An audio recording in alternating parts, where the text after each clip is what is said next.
uma mensagem que vai te fazer pular, venha nos cultos de quarta-feira. Venha nos cultos de quarta-feira. Depois você vira dirigente de igreja, a sua preocupação é mais ensinar. Você nem se preocupa mais com aquela mensagem de te botar para cima. Então venha nos cultos de quarta-feira, né?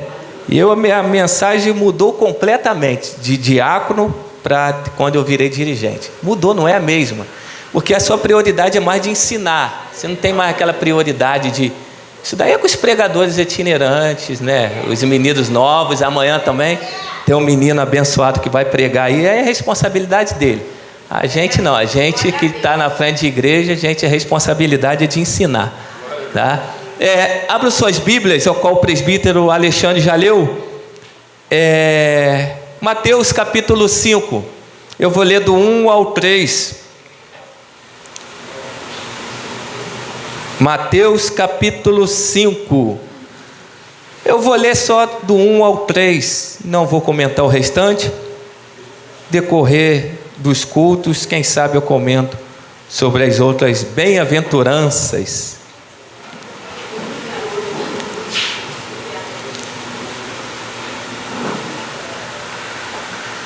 Todos acharam? Mateus capítulo 5, versículo 1 ao 3. Vou ler. E Jesus, vendo a multidão, subiu ao monte e, assentando-se, aproximaram-se dele os seus discípulos, e abrindo a boca os ensinava, dizendo: Bem-aventurados os pobres de espírito, ou em outra versão, bem-aventurados os humildes de espírito, porque deles é o reino dos céus. Toma o seu assento em nome de Jesus. Meus irmãos, no capítulo 5 ao versículo 7 de Mateus, temos o chamado o Sermão do Monte ou o Sermão da Montanha. É o maior sermão da história. O Sermão do Monte é um padrão de conduta para todos os cristãos. Nesse sermão, Jesus, ele aqui contrasta os valores do reino, que é eterno, com os valores terrenos, que são temporais. Contrasta a fé superficial dos fariseus com a fé real que Cristo ele exige. Ser pobre de espírito, irmãos, não tem absolutamente nada a ver com condições financeiras. Você pode ser pobre e ao mesmo tempo ser soberbo, e você pode ser rico e ao mesmo tempo ser humilde de espírito. Ser pobre de espírito refere-se a pessoas humildes e submissas a Deus. É sentir que nada somos, é sentir que nada temos e que somos inteiramente carentes da graça e das misericórdias de Deus. Isaías capítulo 57, versículo 15 diz assim: que Deus habita também com o contrito e o abatido de espírito.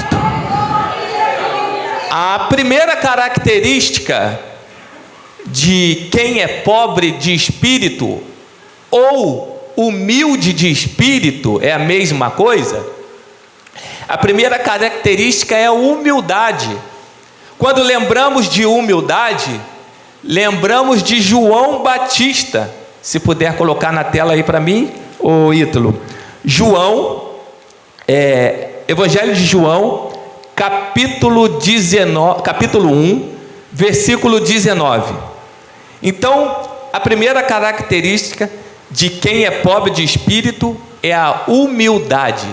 E lembramos, quando falamos de humildade, lembramos de João Batista. Olha o que o texto diz. E este é o testemunho de João, quando os judeus mandaram de Jerusalém, os sacerdotes e os levitas, para que lhe perguntasse: quem és tu? Próximo. E confessou e não negou, confessou: não sou eu o Cristo. Próximo. Perguntaram novamente para João Batista: então quem é? És tu Elias? Disse João Batista: não sou. És tu profeta? Respondeu ele: não. Aí no versículo 23, ele dá uma resposta aqui para os fariseus. Ele disse: eu sou a voz do que clama no deserto, endireitai o caminho do Senhor, como disse o profeta Isaías.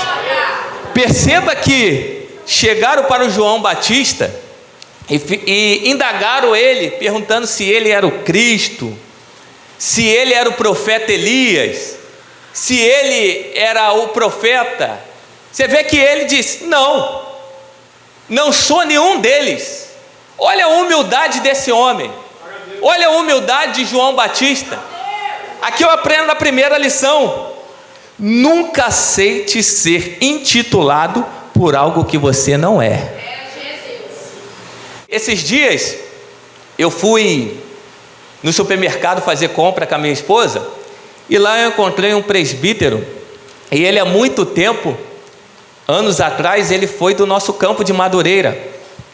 E ali a gente conversando ali no supermercado, conversando sobre as coisas de Deus, sobre a obra de Deus, eu nem perguntei, ele começou a falar: eu estou de frente de uma congregação, e começou a contar: estou dirigindo uma igreja, isso e aquilo, Deus está abençoando. Eu falei: poxa, que bom, que bênção. E ele começou, depois ele virou e me perguntou assim: e você congrega onde? Eu falei: eu congrego lá no bairro do Cantão. Que bênção, tem que congregar, né? Eu falei: tem que congregar. E ali a gente conversando, depois ele se despediu. Aí a minha esposa chegou e falou assim comigo: Rafael, estava vendo você conversando com o irmão aí, o irmão falou que dirige congregação, que lá está sendo uma bênção. Em momento nenhum eu vi você falando com ele que você era dirigente de igreja, que era pastor de igreja. Eu falei: para que eu vou falar que eu sou? Para que eu vou ficar falando que eu sou dirigente, pastor de igreja? Não tem a necessidade de eu falar isso. Eu falei para ele: não, eu congrego lá no Cantão. Se um dia ele vier aqui, ele vai saber. Certa feita, eu conversando com um pregador por telefone, eu falei: tem como você pregar aqui? A gente conversando, e chegou no dia dele vir pregar aqui. Aí ele do meu lado, ele sentou aqui, e ele conversando comigo, ele virou para mim e perguntou assim: quem é o pastor da igreja? Aí eu virei para ele e falei assim: sou eu. Ué, é você, Rafael? Eu falei: sim. Ele falou: por que você não me falou antes? Eu falei: qual a necessidade de falar que eu sou pastor de igreja, que eu sou dirigente de igreja? Não tem necessidade nenhuma de falar. Certa feita nós fomos ali no evangelismo, ali na rua da irmã Joana. Ali pastor Moisés era dirigente da igreja, e chegando lá, ele não pôde ir. Eu era líder de departamento de missões, e ele falou assim: Rafael, faz o evangelismo lá para mim. Eu ficava todo alegre quando ele falava para fazer evangelismo, porque eu não sei porque crente ele não gosta. Tem crente que não gosta de trabalhar. Quando o dirigente chegava para mim e falava assim: Rafael, tem como você fazer um culto no lar? Tem como você dirigir um culto e ir na consagração? Eu ficava todo alegre. Tem dia que o pastor chegava e falava assim para mim: Rafael, eu não vou poder estar no culto, tem como você dirigir para mim? Eu adorava. Às vezes eu torcia para o dirigente, para o pastor da igreja faltar um culto só para eu dirigir. Eu ficava torcendo para ele: tomara que ele não venha no culto hoje, para eu dar início pelo menos no culto, para eu poder dirigir, porque eu amava fazer isso. Aliás, eu amo ainda fazer isso até hoje. E hoje a gente dá oportunidade, eu não sei como é que as pessoas não gostam, não abraçam, né? E eu fui lá fazer o evangelismo, lá na rua da irmã, e chegando lá, fizemos um culto ao ar livre, e chegou no final, alguém saiu no portão e me perguntou assim: pastor, o senhor faz uma oração por mim? A primeira coisa que eu fiz já foi cortar ela. Primeiro, eu não sou pastor, eu estou aqui a pedido do pastor. Eu já tirei a responsabilidade de cima de mim. Então, Aí falou, não, mas você está aqui, você está fazendo a obra, você é. Eu falei, não sou pastor. Eu sou apenas um membro, servo de Deus. Falei assim com ela, sou servo de Deus, mas tenho autoridade de Deus para orar pela sua vida. Irmãos, quem tem autoridade de Deus é qualquer um que tem intimidade com Ele. Não é só pastor, não é evangelista, não é pregador. Você também tem intimidade, você também tem autoridade de Deus na sua vida. E ali eu orei por aquela mulher. Então eu não me intitulei aquilo que eu não era. Então João Batista, quando perguntaram aqui para ele, isso é humildade. João Batista falou, olha, eu não sou Cristo, não sou Elias, eu sou a voz do que clama no deserto. Isso é ser pobre de espírito. João Batista, ele poderia nesse momento se autopromover, se intitular em algo que ele não era. Deixa eu te dizer uma coisa nessa noite, não fique se intitulando por algo que você não é. Deus já falou, só falta o homem aprovar. Para com isso. Quando Deus aprova, o homem também vem e aprova. Quando Deus ele quer aprovar, meu filho, ele te busca como fez com Davi, lá no pasto, e te coloca no palácio. Então você não precisa se intitular por nada nessa vida. Seja humilde, porque o seu tempo vai chegar. Não fique preocupado com o título. Sabe por quê? Quem tem convicção que Deus o chamou, não precisa se promover para ninguém. João capítulo 3, versículo 25. Olha o que é que diz João capítulo 3, versículo 25. Olha o que é que diz o texto. Houve então uma questão entre os discípulos de João e os judeus acerca da purificação. E a Bíblia diz no versículo 26, e foram ter com João e disseram, mestre, aquele que estava contigo, estão falando aqui de Jesus, além do Jordão, do qual tens dado testemunho, está batizando, e todos saem ao encontro dele. Dá uma impressão no texto que eles estão tentando jogar João Batista contra Jesus. Chegaram lá e falaram assim, olha, ô João, sabe aquele que esteve contigo lá além do Jordão, que tu tem dado testemunho dele?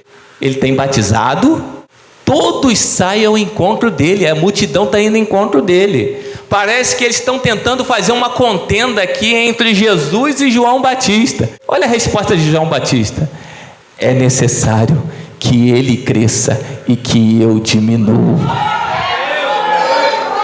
Pobre de espírito ou humilde de espírito, ao invés dele ficar com inveja, ele falou, é necessário que ele cresça e que eu diminua a cada dia. O reino de Deus são de pessoas humildes de espírito, não são de pessoas soberbas. Meu irmão, entenda uma coisa, quem é pobre de espírito não tem medo de perder cargo, não tem medo de perder posição, porque na obra dele todos têm o seu valor. Todos têm o seu valor na obra de Deus. A gente acha que quem tem valor é quem prega, quem pastoreia, quem dirige culto, quem está na frente de departamento. Não, todos para Deus têm valor. Até aqueles que enfeitaram essa flor aqui, branca, vermelha, está tão lindo, todos têm o teu valor. Até aqueles que vieram aqui arrumar a mesa, todos têm o teu valor. As irmãs que ficaram lá na cozinha, todos têm o teu valor para Deus. Para a gente pensa que quem está pregando, quem está cantando, só esse que tem um valor para Deus, mas o reino de Deus não.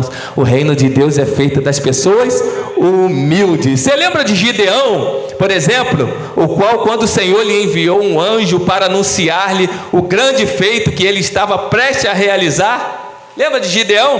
Olha o que Gideão disse, ai de mim, meu Senhor, como posso salvar Israel? Meu clã, minha família é a mais pobre de Manassés. Moisés, e eu, o menor, o menos importante na casa de meu pai. Pobre de espírito, Gideão. Ele olhando para dentro de si e olhando para ele, e ele sabia que dele mesmo ele não tinha condição nenhuma de vencer os midianitas. Mas só que o que acontece? Deus viu que ele era humilde de espírito e fez dele um grande general de guerra. Então Deus, ele honra quem é humilde de espírito. Você lembra de Moisés? Moisés se sentia totalmente indigno da tarefa que lhe foi dada, e ele disse: ah, Senhor, eu não sou homem eloquente, nem de ontem, nem de ontem, nem ainda desde que tens falado ao teu servo, porque sou pesado de boca e pesado de língua. Ou seja, Moisés também era pobre de espírito. Depois que ele declarou tudo isso a Deus, mas Deus assim mesmo preferiu usar ele. Meu irmão, os homens podem até não dar nada para você, mas o Deus que te chamou, ele é poderoso para te usar. Mesmo você falando errado, quem te capacita não é o homem, quem te capacita é o Todo-Poderoso.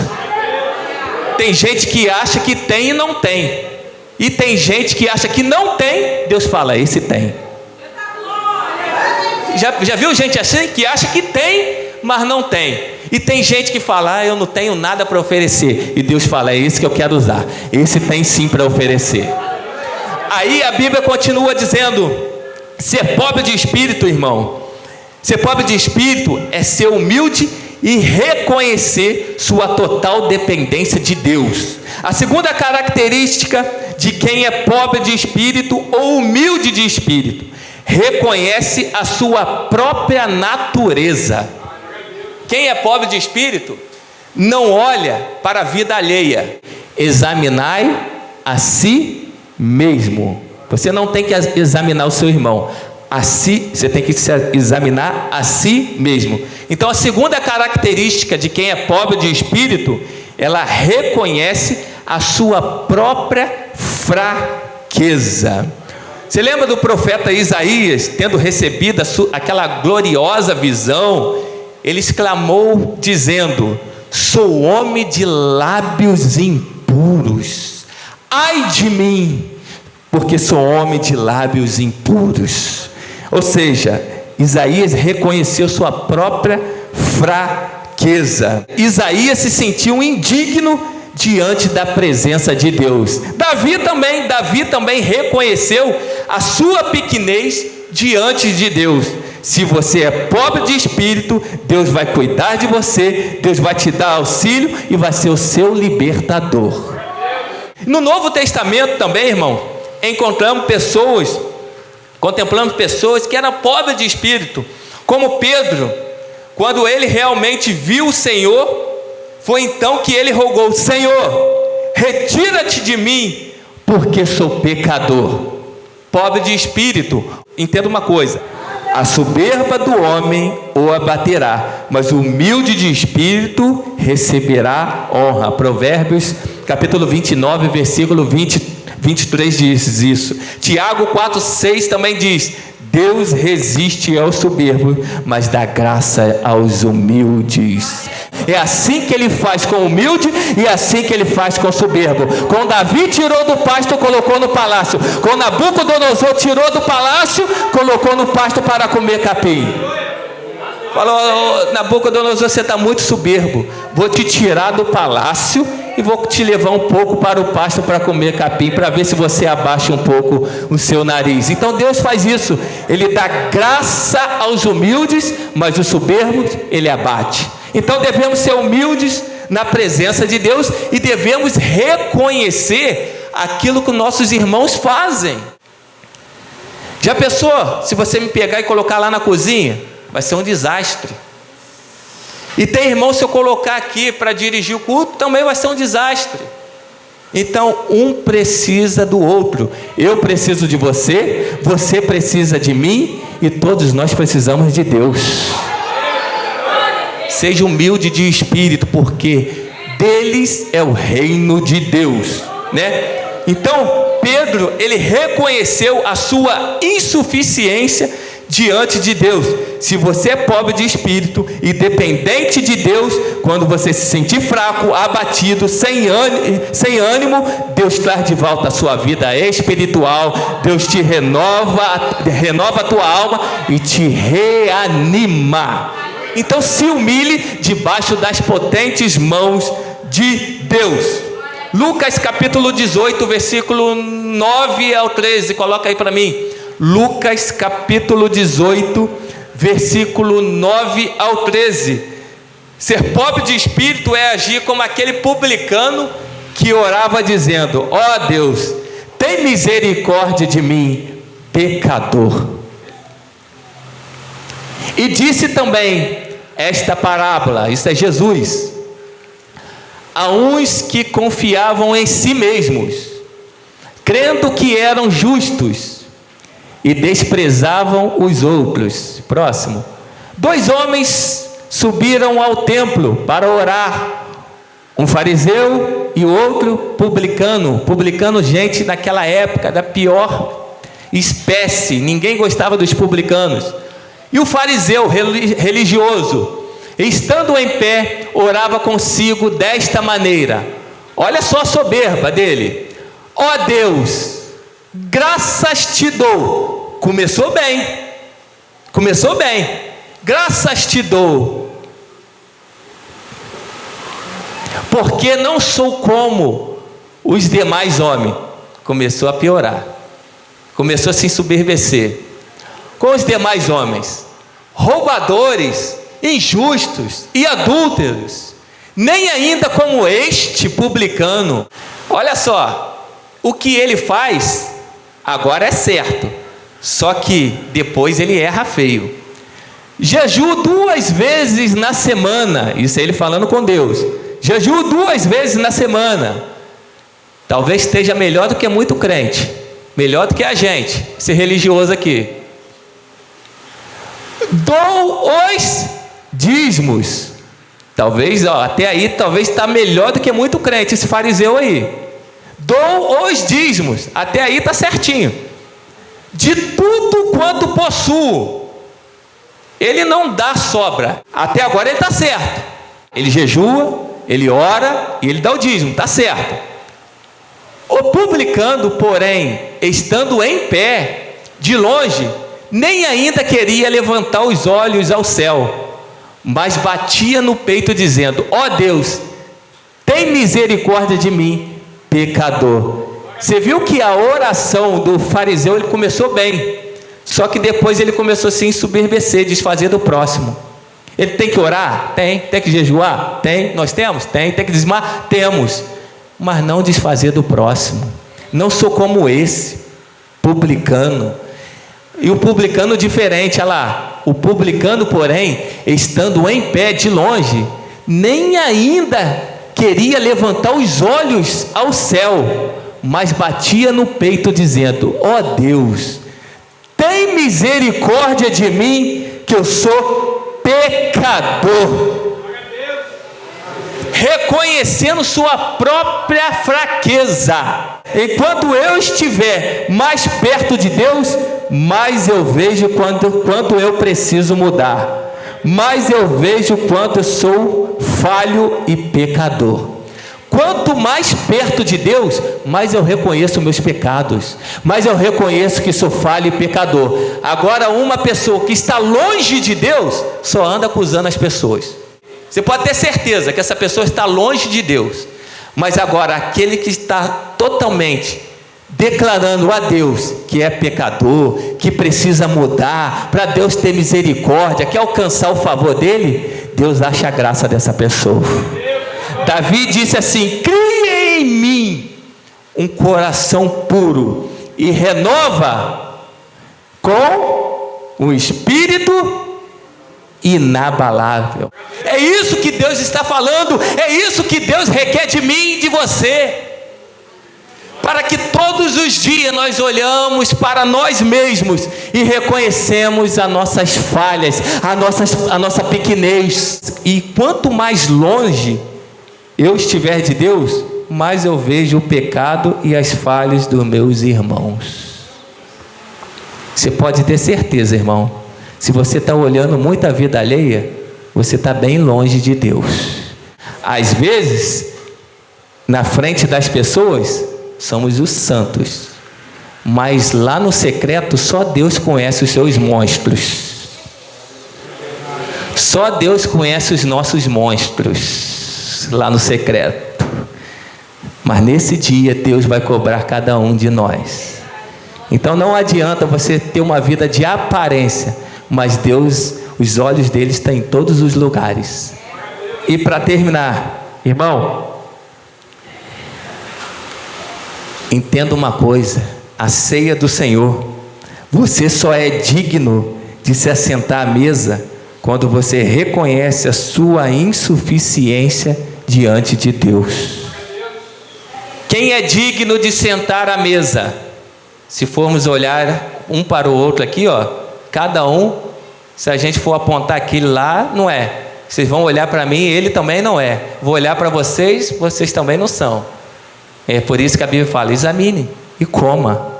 Você vê que Paulo está falando assim: examine e coma. Ele não está proibindo, ele está falando: agora essa hora é com você. Quem vai dar conta é você mesmo. Se examine e coma. Rafael, Paulo não proíbe de comer o pão e tomar o cálice. Não, ele está falando para você comer. Mas e se eu tiver alguma indiferença com meu irmão? Não adianta comer. Agora, se você sair daqui e falar: ó, eu vou tomar o cálice e eu vou participar da mesa comendo pão. Você falar assim: eu vou sair daqui e vou consertar minha vida com meu irmão. Eu vou pedir perdão a ele. Fique à vontade para participar, porque você já alcançou misericórdia no trono da graça. Agora, se você participar, sair daqui e continuar a mesma coisa, meu irmão, participou em vão. Agora, olha, a pessoa não está aqui, Rafael, mas eu quero participar. Paulo disse: coma, mas sai daqui, liga para o teu irmão e se acerte sua vida com ele, porque amanhã não pertence nós. Então, ser humilde de espírito é sentir que nada somos, que nada temos e que somos inteiramente dependentes dele, e reconhecer a nossa falência espiritual diante do Todo-Poderoso. Irmão, só os pobres de espírito podem entrar no reino dos céus. A porta do céu é estreita e aqueles que se consideram grandes aos seus olhos não podem entrar lá. Tá? Jesus se tornou homem, assumiu identidade de pecador. Embora continuasse sendo Deus, ele resolveu que enquanto estivesse nesse mundo, viveria como um mero servo de Deus. O maior exemplo de humildade, de servo, pobre de espírito, é o nosso Senhor Jesus Cristo, que despiu de toda a sua glória, morreu na cruz do Calvário, teve o seu corpo dilacerado e te deu vida para pecadores como eu e você, que não valia nada. Mas mesmo assim, ele não olhou para suas condições de pecador falho, foi lá na cruz do Calvário e deu a vida por cada um de nós. Até Jesus não olhou para os nossos erros, morreu por cada um de nós, e a gente quer olhar para a vida alheia. Não, meu filho, você é pobre pecador, seja humilde, que Deus vai te honrar, porque o reino de Deus é feito dos pobres de espírito.